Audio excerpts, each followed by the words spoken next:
Here with Jason Loyd down at the Scholastic Duels. Jason, how many years have you been coming down to Florida for this? So we started 2017, started off most of our national tournaments, so 2018 was the first time that we introduced the women's division for the AAU National Scholastic Duels. That's been going on, the Disney Duels, that people call it, for since '96. So probably 7 years, 8 years. And this year, how many teams have you brought down? So us personally, so we have an official districts team in which girls go and compete at AAU Girls State. They earn their spot, only the all-star get an invite, and then we fill the team after that. We have 5 teams for our official district team, and then the boys side, they ended up building 2 other ragtag teams to help support as well. So we have 7 Iowa teams down here for girls. Very good. So somewhere in the neighborhood of 90 Iowa girls down here at almost 100 Florida. Almost 100 girls from Iowa down here going to battle it out for 3 days on the mat. So the Iowa philosophy, we talk about this a lot, but could you tell everybody what your philosophy is with girls and being on the mat? Yeah, so I had 2 sons. One was extremely talented. The other one had to work his tail off. And when he was given an opportunity, he improved on the mat. And so that always stuck with me. So when I had the opportunity to, kind of steer the ship for the girls, we have a no girls left behind philosophy to where we absolutely go all in, support every athlete we can possibly afford to support, and, give them that opportunity, that mat time, so that then they can grow and succeed later on. Good. So this new trip down to Fort Lauderdale, second year we've been down here. We're at the Plunge Resort. What do you like about this trip in comparison to the other one? Yeah, so everybody called it the Disney Duels, and then AAU National, as in the organization, all sports, they ended up kind of running out of venue space in Orlando to where volleyball now has over 10,000 teams, 10,000 teams of girls for volleyball. So they kind of gobbled up a lot of the venue space, moving the event here in Fort Lauderdale. And I actually enjoy Fort Lauderdale. We have kind of like the South Beach experience. And it's I don't want to say adult, but it's kind of like older thinking as far as girls and maturity wise. We're on the beach every day. They've already had 2 beach workouts, which they love. We did a sunrise splash out in the ocean. There's one of the biggest shopping malls down here. There's fan boats, parasailing, all kinds of stuff. So there's a lot to do in Fort Lauderdale, and it's definitely a different vibe.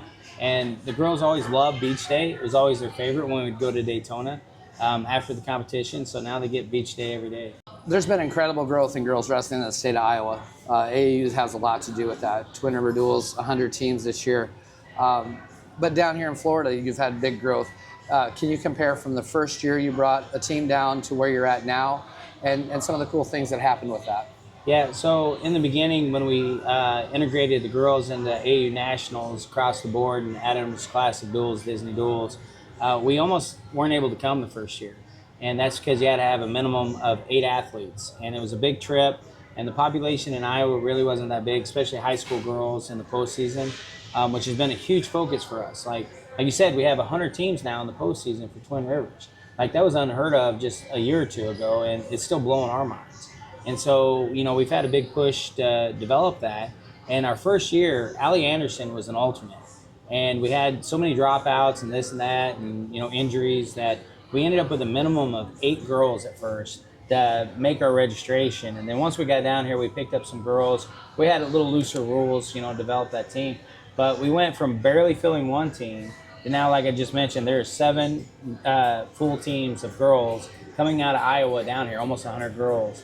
And that's pretty big, and it's in a 7-8 years short time. So it's been pretty hard to stay ahead of, especially affording, because we had to afford. I don't make my coaches pay now. In the beginning, we had to pay. We divided it up where they had to pay $300-400 to come. Now, I try to make sure these coaches are well cared for, and I try to make sure these kids are well cared for, and we have such a big group, so it takes quite a lot of financing. And if I could bring a dozen teams, I'm going to keep working towards it. And I have my friend like Troy Greeter, who always pushes that one more team, is that getting it out. But then, like this year, something kind of special is we have really full-on engagement from girls who wrestled with us on those first original Disney Dual teams, and now they're coaching. And so having that buy-in and filter back is growth. That's growth, that's support. The girls love them. It's support the girls, support those female coaches. So they're able to be here, high stakes, high level, develop as coaches. They're hanging out with the girls. The girls love it. It's nothing but good. And who are the two coaches that were along on that first trip that are back? We have Shay Mickey, Grandview University wrestler, and then a young lady who coaches at Raccoon River, nationally ranked high school, Riley Rodish. They're both coaching with us.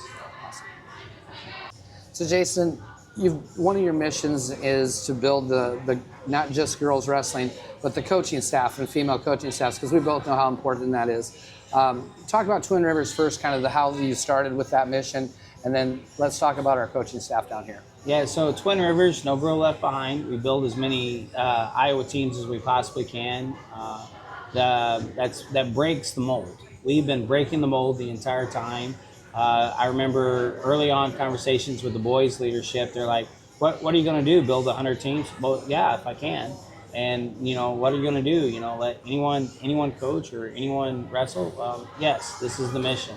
We're trying to grow the sport, And so we've broken the mold, and at the same time, as we built so many teams, they needed support. And for that support, we really wanted female leadership in the corner as much as we can. Nothing against us guys. Us guys, we work our butts off for these girls. We'll go to the mat for them. But, we all can recognize, like you mentioned, that it's kind of special for them to have a female voice in the corner. So immediately, early on, I started adding, if there was an injured high school girl, I'd put her on a youth team to help coach in the corner. It's because we had high-level high school girls who could handle that as long as they were supported. We took college girls. Like, we were really big into taking the college girls who are wrestling actively in college and putting them in those corners. And, they're having fun, loud, rowdy. The girls respond to it, and they get to learn. They get to learn. You can't, jaw the ref. They get to learn and, the life lessons of coaching. And we're giving them that platform and that opportunity. And then, like, here with us, like, we're only too shy from having a fully female coaching staff. So we have Rachel Waters, who's legendary, coming through in Iowa. She now coaches out in West Liberty. She's along with us. We have Allie Gerbach, who has one of the top teams in the state in Cedar Falls. We have Samantha Moore, and then I mentioned Riley Rodish out of Raccoon River, again, another nationally ranked high school team. Samantha wrestled at Grandview University, is an assistant coach out there. We have Maylee Ellsbury, who wrestles at William Penn. We have Allison Crum, who wrestles for Hawkeye Community College. And so, Shay Mickey, that's another one, Grandview University athlete. God, I know I'm forgetting somebody. Well, you bring the club team winner from AAU. Yes. So that's a great point. So there was 1,600 girls at AAU Girls State, 1,600. And the reigning team always gets to name a coach for a free trip to Florida and have the opportunity to coach with the best girls in Iowa. And this year it was Seabolt Wrestling Club that won it, Samantha Seabolt. So Jason, with all this growth, what's the future hold? Where are you going to go with where you think we're going with this? Yeah, since the beginning we've had a tiger by the tail, and a lot of people have heard me say that term, but it really is like just staying ahead of it has been a monster and pretty tireless work. But we're going to continue that. So at the Recplex there in Des Moines, we're going to expand out. The venue is huge. So, there's basketball courts, hockey courts, all kinds of things. We can put mats and have seating and things. So Twin Rivers, ultimately could get as big as we could ever make it. And I think very soon we're going to be pushing, to see numbers. So the girl division in a place like Virginia Beach are small, but we're going to start seeing numbers that rivals those tournaments just with girls as a standalone girls event. AAU Girls State, we're going to develop some districts as those youth numbers start hitting the right numbers, to where we can actually have a district. In the meantime, we're there at the arena. We have that enormous convention hall, probably bringing in some stands next year, to kind of help with the seating a little better. But, we're just going to continue to grow what we're doing.